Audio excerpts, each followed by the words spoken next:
নমস্কাৰ time for Assam নামৰ চেনেলটোৰ জৰিয়তে মই আশিক আপোনালোকক পুনৰবাৰ স্বাগতম জনাইছো। এই মুহূৰ্তত আহি পৰিছে আপোনালোকৰ বাবে আজিৰ কেইবাটাও গুৰুত্বপূৰ্ণ খবৰ আৰু এনেধৰণৰ খবৰসমূহ নিতৌ চাবৰ কাৰণে আমাৰ চেনেলটো ছাবস্ক্ৰাইব কৰাৰ লগতে ভিডিঅ'টোত এটা লাইক আৰু এটা শ্বেয়াৰ কৰি দিব। তেন্তে আহক বন্ধু বান্ধৱীসকল আজিৰ খবৰকেইটা আৰম্ভ কৰক। আজিৰ প্ৰথমটো গুৰুত্বপূৰ্ণ খবৰ, ৰাষ্ট্ৰীয় ঘাইপথেৰে বাহন চলোৱা লাখ লাখ চালক লৈ ডাঙৰ খবৰ। এই মুহূৰ্তত আহি পৰিছে লাখ লাখ চালকসকলৰ বাবে ডাঙৰ গুৰুত্বপূৰ্ণ খবৰ। যিকোনো সমস্যাৰ সন্মুখীন হ'লেই লাভ কৰিব বিশেষ সুবিধা। আপোনাৰ বাহনৰ কাৰিকৰী বিজুতি হ'লেও লাভ কৰিব আপুনি সহায়। চলন্ত অৱস্থাতে গাড়ীৰ বেটাৰী বা অন্য যন্ত্ৰাংশ বিকল হ'লেও লাভ কৰিব আপুনি সহায়। 10333 নম্বৰত এটা ফোন কৰিলে লাভ কৰিব সমাধান। দেশৰ জনতাৰ বাবে 24 ঘণ্টাত উপলব্ধ থাকিব ৰাষ্ট্ৰীয় ঘাইপথত এই সুবিধা। ৰাষ্ট্ৰীয় ঘাইপথেৰে বাহন চলোৱা লাখ লাখ চালক লৈ ডাঙৰ খবৰ। লগতে আজিৰ পৰৱৰ্তী খবৰ, লোক পাইলটৰ সমস্যাৰ বুজ ল'লে এইবাৰ সাংসদ ৰাহুল গান্ধীয়ে। এই মুহূৰ্তত আহি পৰিছে এটা বিগ ব্ৰেকিং নিউজ। লোক পাইলটৰ সমস্যাৰ বুজ ল'লে সাংসদ ৰাহুল গান্ধীয়ে। লোক পাইলটৰ বিষয়ে সদনত আলোচনা কৰাৰ আশ্বাস ৰাহুল গান্ধীৰ। মোদী চৰকাৰৰ দিনত লোক পাইলটে কষ্টৰে কাম কৰিবলগীয়া হৈছে। গৰমত উতলি থকা কবিনত বহি 16 ঘণ্টাকৈ কাম কৰিছে লোক পাইলটে, যাৰ ওপৰত কোটি কোটি জীৱনৰ নিৰ্ভৰশীল। তেওঁলোকৰ কোনো গুৰুত্ব নাই। আনকি প্ৰস্ৰাৱগাৰৰ দৰে মৌলিক সুবিধাৰ পৰা বঞ্চিত লোক পাইলটসকল।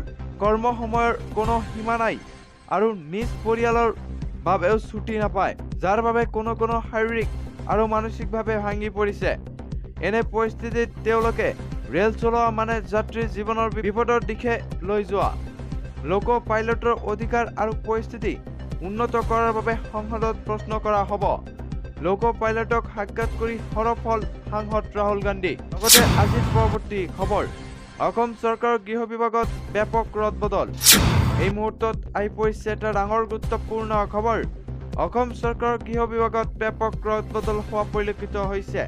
লখিমপুৰৰ SP অৰ্পণা নটাৰজনক বিশেষ অভিযানকাৰী দলৰ অধীক্ষকৰ দায়িত্ব।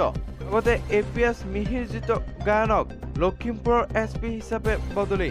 বৰপেটা SP পংকজ যাদৱক দুৰ্নীতি নিবাৰক শাখাৰ SP ৰূপে বদলি। পাণ্ডু ৰেলৱে পুলিচৰ অধীক্ষক কক্ষত কাৰ্গক চিৰাঙৰ SP হিচাপে বদলি।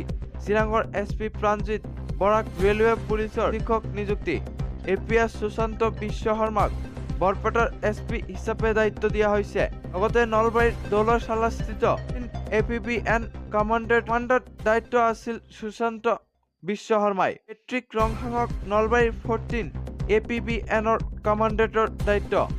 APS সৌৰভজ্যোতি শইকীয়াক CID চাইবাৰ অপৰাধ শাখাৰ SP হিচাপে নিযুক্তি। যোৰহাট বিশেষ শাখাৰ SPৰ দায়িত্বত আছিল সৌৰভজ্যোতি শইকীয়া। ধৰ্মেন্দ্ৰ কুমাৰ দাসক যোৰহাটৰ বিশেষ শাখাৰ SPৰ দায়িত্ব। কাহিলীপাৰাস্থিত 10th PBNৰ কমাণ্ডেণ্টৰ দায়িত্বত আছিল ধৰ্মেন্দ্ৰ কুমাৰ দাস। অসম চৰকাৰৰ গৃহ বিভাগত ব্যাপক ৰদবদল। লগতে আজিৰ শেষৰটো গুৰুত্বপূৰ্ণ খবৰ, প্ৰশ্নমতো পইচা দি পঢ়িবলৈ আহিছ। এই ভাবুকিৰে সহপাঠীৰ সন্মুখতে উপৰ্যুপৰিৰে আঘাত, শিক্ষাগুৰুক হত্যা একাদশ শ্ৰেণীৰ ছাত্ৰৰ। ছাই বিকাশ একাডেমীৰ একাদশ শ্ৰেণীৰ ছাত্ৰৰ কাণ্ডই জোকাৰি গৈছে শিৱসাগৰৰ প্ৰতিজন শিক্ষকৰ হৃদয়। শ্ৰেণী কোঠাতে ছাত্ৰৰ ছুৰীৰ আঘাতত শিক্ষকৰ মৃত্যু শুনিলেই গাৰ নোম ডাল হোৱা ঘটনা। ৰাজ্যত কাহানিও নোহোৱা নোপোজা কাণ্ডই কঁপাইছে শিৱসাগৰ।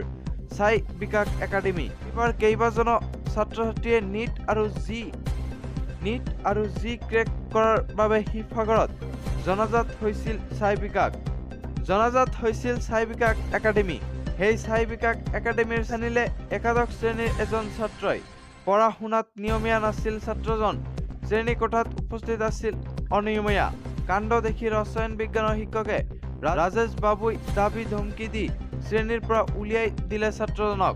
শ্ৰেণীৰ পৰা উলিয়াই ছাই বিকাশ একাডেমীৰ কাষতে থকা এখন দোকানৰ পৰা এখন ছুৰী কিনিলে ছাত্ৰজনে। এইবাৰ খোচনিত ছুৰী লৈ ছাত্ৰজনে পুনৰ প্ৰৱেশ কৰিলে শ্ৰেণী কোঠাত।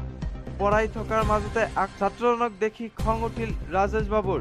পাছে এইবাৰ গালি খাই ৰসায়ন বিজ্ঞানৰ শিক্ষক ৰাজেশ বাবুক উভতি ধৰিলে ছাত্ৰজনে। জ্যেষ্ঠ মাত্ৰ পইচা দি পঢ়িবলৈ অহা বুলি দম্ভালি মাৰিলে ছাত্ৰজনে।